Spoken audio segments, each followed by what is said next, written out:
ಇಲ್ಲಿ D K Shivakumar ಅವರು ಮುಖ್ಯಮಂತ್ರಿ ಆದರೆ ದೇಶದ ಅತ್ಯಂತ ಶ್ರೀಮಂತ ಮುಖ್ಯಮಂತ್ರಿ ಆದ ಬಳಿಕ ಸಿದ್ದರಾಮಯ್ಯನ ಹುಟ್ಟೂರಿನಲ್ಲಿ ನೀರವ ಮೌನ.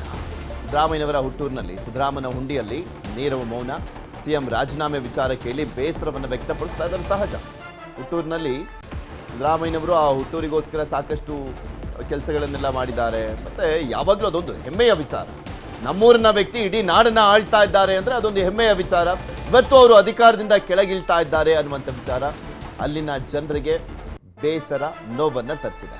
ಆ ವಿಚಾರ ಕೇಳಿ ಬೇಸರ ಅಂತ ಹೇಳ್ತಾ ಇದ್ದಾರೆ. ನಮ್ಮ ನಾಯಕ ರಾಜೀನಾಮೆ ನೀಡಬಾರ್ದಿತ್ತು. ಸಿದ್ದರಾಮನ ಹುಂಡಿಯಲ್ಲಿ ನೀರವ ಮೌನ ಆವರಿಸಿದೆ. ಹೋಯ್ತಿದ್ದು ತುಂಬಾ ಬೇಜಾರಾಯ್ತು ಸ್ವಾಮಿ. ನಮ್ಮ ತುಂಬಾ ಬೇಜಾರಾಯ್ತು. ಹೋಯ್ತಿದ್ದೋ, ಮಾತಾಡ್ತಿದ್ದೋ, ಕಾವೇರಿಗೂ ಹೋಯ್ತಿದ್ದೋ, ಕೃಷ್ಣಗೂ ಹೋಯ್ತಿದ್ದೋ, ವಿಧಾನಸಭೆಗೂ ಹೋಯ್ತಿದ್ದೋ ಸ್ವಾಮಿ, ಮಾತಾಡ್ತಿದ್ದೋ. ನಾವು ಚಂದ ಮಾತಾಡ್ತಾ ಇದ್ದೋ ಸ್ವಾಮಿ. ಬೇಜಾರಾಯ್ತು. ಅಲ್ಲಿ ನಾನು ಸಿದ್ದರಾಮುಂಡಿ ಸ್ವಾಮಿ, ಅವ್ರ ಮನ, ನಮ್ಮ ಮನೆ, ಎದುರು ಮನ, ನಮ್ಮ ತಂದೆ ಮನ, ಅದೇ ಅಲ್ಲಿಂದ ಇಲ್ಲಿ ಮದುವಾಗಿನಿ ಸ್ವಾಮಿ. 5 ವರ್ಷ ಇರ್ಬೇಕು ಅನ್ಕೊಂಡಿದ್ರ ನೀವು? ಹೌದು, 5 ವರ್ಷ ಇರ್ಬೇಕು ಅನ್ಕೊಂಡಿದ್ದು. ಅವರೇ ಇರ್ಲಿ ಅಂತ ಹೇಳಿದ್ರು ಡಿ ಕೆ ಶಿವಕುಮಾರ್ ಅವರು. ಹೋದಾಗೆಲ್ಲ ಹೆಂಗ್ ಮಾತಾಡ್ತಿದ್ರು ನಿಮ್ಮನ್ನ? ನಾವು ಏನು ಸ್ವಾಮಿ ಅಂತಂದ್ರೆ ನಮ್ಮ ತಂದೆ ಹೆಸರು ಹೇಳಿದ್ರು ಮಾತಾಡ್ತಿರು. ಏನ್ ಮಾಡಿಯಮ್ಮ, ಈಗಲೂ ಹೋಟ್ಲು ಮಾಡಿಯಾ? ಹೌದು ಸ್ವಾಮಿ, ಮಾಡ್ತೀನಿ. ಜೀವನ ಮಾಡ್ತೀಯ? ಚೆನ್ನಾಗಿದ್ದೀವಿ ಅಂತ ಹೇಳ್ತಾ ಇದ್ರು ಸ್ವಾಮಿ. ಹೇಳ್ತಾ ಇದ್ರು, ಮಾತಾಡ್ತಿದ್ರು. ಕಾವೇರಿಗೆ ಹೋಗಿ ಮೇಲೆ ಟೀನು ಎಲ್ಲ ಕುಡ್ಕೊ ಬಂದೀನಿ. ಒಂದ್ 5-6 ಸಲ ಹೋಗಿನಿ. ವಿಧಾನಸಭೆಗೂ ಹೋಗಿನಿ ಸರ್, 4-5 ಸಲ.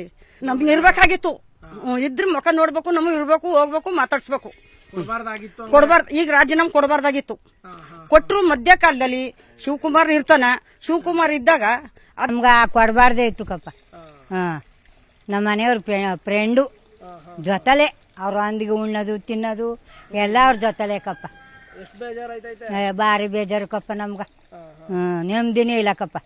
5 ವರ್ಷ ಈ ಸಲ 5 ವರ್ಷ ಆಯ್ತಾರೆ ಅನ್ಕೊಂಡಿದ್ರ? ಹ್ಞೂ ಕಪ್ಪ, 5 ವರ್ಷ ಬರ್ತಾರೆ ಅಂತ ಇದ್ದು. ಕೊಡಬಾರ್ದಿತ್ತು ಒಟ್ನಲ್ಲಿ. ಬೇಡ ಕಪ್ಪ, ಕೊಡಬಾರ್ದೇ ಇತ್ತು ಕಪ್ಪ. ಬೇಜಾರಾಗ್ಬೋದು. ಬೇಜಾರಾದ್ರೆ ಏನ್ ಮಾಡಕ್ ಸಾಧ್ಯ? ಅವರೇ ಒಪ್ಕೊಂಡಿದ್ರಾಗ ಎಲ್ಲ ಏನ್ ಮಾಡೋದು. ಮೊದಲೆಲ್ಲ ಇದು ಹೇಳ್ದಾಗಿ ಹೈಕಮಾಂಡ್ ಹೇಳ್ದಾಗ ಅನ್ಕ ಬಂದ್ರು. ಈಗ ಅವರೇ ಹೈಕಮಾಂಡ್ ಕೇಳಿಲಿ, ಏನು ಕೇಳಿಲ್ಲ. ಅಲ್ಲಿ ಹೋಗಿ ಅವ್ರ ಇಂದಿರಾ ಗಾಂಧಿ, ಸೋನಿಯಾ ಗಾಂಧಿ ಯಾರು ಒಪ್ಕೊ ಬಂದ್ರಲ್ಲ. ಏನ್ ಮಾಡಕ್ ಸಾಧ್ಯ? 5 ವರ್ಷ ಇರ್ತಾರೆ ಅಂತ ಅನ್ಸಿತ್ತ ನಿಮ್ಗೆ? ಅನಿಸ್ತಿತ್ತು.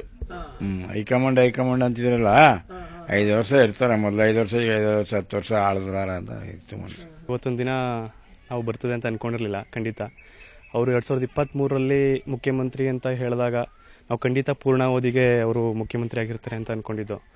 ಇವತ್ತಿನ ದಿನ ಏನಿದೆ, ನಮಗೆ ತುಂಬ ಈ ಊರು ಅಥವಾ ಈ ಕ್ಷೇತ್ರ ಏನಿದೆ ಇದಕ್ಕೆ ಶೋಕಾಚರಣೆ ಅನ್ನೋ ರೇಂಜಿಗೆ ಬಂದುಬಿಟ್ಟಿದ್ದೀವಿ. ಯಾಕಂದರೆ ಅವರೊಬ್ಬರು ಕೇವಲ ಒಂದು ಜಾತಿಗೆ ಸೀಮಿತವಾಗಿರಲಿಲ್ಲ. ಅವರು ಅಭಿವೃದ್ಧಿಯ ಅಧಿಕಾರರು ಅಂತೇಳಿ ಹೆಸರು ಮಾಡೋದಂಥವ್ರು. ಏನು ಹೇಳ್ತೀವಿ ನಾವು, ಮಾಸ್ ಲೀಡರ್ಸ್ ಅಂತ.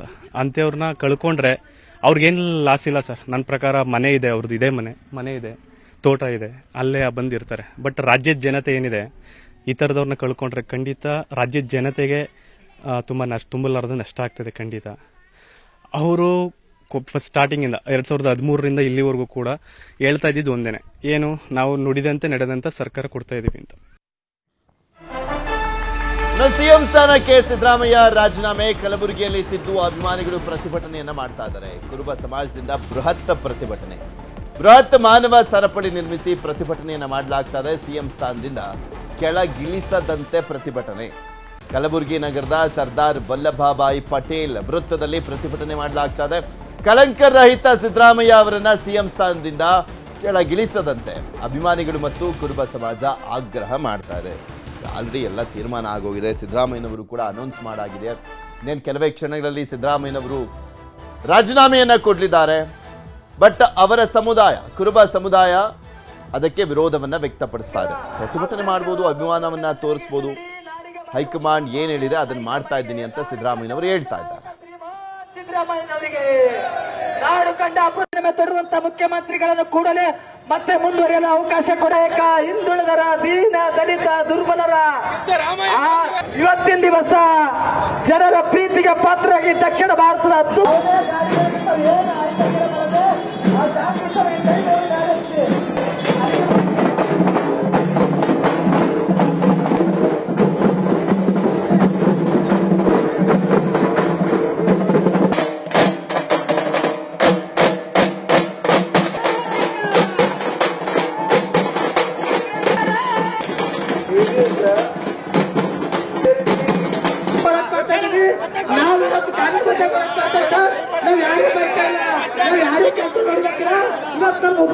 ರಾಜಕಾರಣ ತಂದ್ರ ನಮಗೂ ಶಾಂತಿ ಸಂಬತ್ತದ ಸರ್, ನಮಗೆ ಕಾಳಜಿ ಇರುತ್ತದ. ನಾವು ಹೋರಾಟ ಮಾಡ್ತಾ ಇದೀವಿ. ನಾವು ಇವತ್ತು ಮುಖ್ಯಮಂತ್ರಿಗೆ ಕಾಂಗ್ರೆಸ್ ಸರ್ಕಾರ ನಾವು ತಂದೆಯಾಗಿ ಖಂಡಿಸಿ ನಾವ್ ಯಾರಿಗೂ ಕೆಲಸ ಮಾಡ್ತಿಲ್ಲ. ನಾವ್ ಯಾರಿಗೂ ಕಾನೂನು ಹೋರಾಟ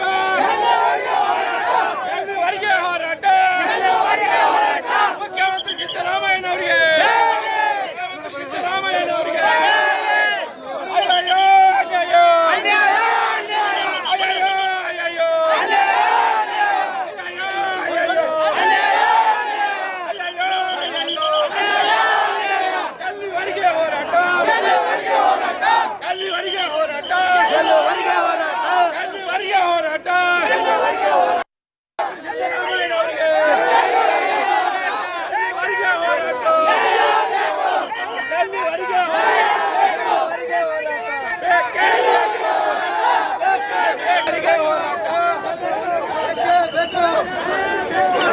ನಗರದ ಸರ್ದಾರ್ ವಲ್ಲಭಭಾಯಿ ಪಟೇಲ್ ವೃತ್ತದಿಂದ ಜಿಲ್ಲಾಧಿಕಾರಿಗಳ ಕಚೇರಿವರೆಗೆ ಸುಡು ಸುಡು ಬಿಸಿಲು 45ಕ್ಕಿಂತ ಹೆಚ್ಚು ಸೆಲ್ಸಿಯಸ್ ಬಿಸಿಲು ಇದ್ರೂ ಸಹ ಶ್ರೀಮಾನ್ ಸಿದ್ದರಾಮಯ್ಯನವರ ಪರವಾಗಿ ಇವತ್ತು ನಾವು ಹೋರಾಟ ಮಾಡ್ತಾ ಇದ್ದೇವೆ ಅಂತಕ್ಕಂಥ 2023ರಲ್ಲಿ ಕಾಂಗ್ರೆಸ್ ಪಕ್ಷದ ಗ್ಯಾರಂಟಿಗಳನ್ನು ಕೊಟ್ಟರು.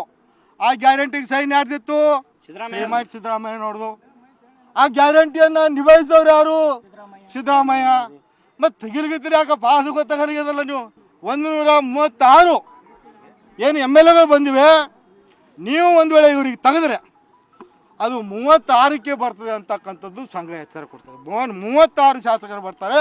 ಆದ್ದರಿಂದ ಎನಿ ಕಂಡೀಷನ್ ನೀವು ದಲಿತರಿಗೆ, ಹಿಂದುಳಿದವರಿಗೆ, ಅಲ್ಪಸಂಖ್ಯಾತರಿಗೆ ಅನ್ಯಾಯ ಮಾಡಬಾರ್ದು ಅಂತಂದರೆ ಸಿದ್ದರಾಮಯ್ಯ ಅವ್ರಿಗೆ ಕಂಟಿನ್ಯೂ ಆಗಿರಬೇಕು. ಒಂದು ವೇಳೆ ಇಲ್ಲ ಅಂತಂದರೆ ಕಾಂಗ್ರೆಸ್ ಪಕ್ಷದ ವಿರುದ್ಧವಾಗಿ ನಾವು ಮತದಾನ ಮಾಡುವುದ್ರ ಮುಖಾಂತರ ಬರ್ತಕ್ಕಂಥ ದಿನದಲ್ಲಿ ನಿಮಗೆ ಮನೆ ಕಳಿಸ್ತೇವೆ ಅಂತಕ್ಕಂಥ ಎಚ್ಚರಿಕೆಯನ್ನು ಕೊಡ್ತಾ ಇದ್ದೇವೆ.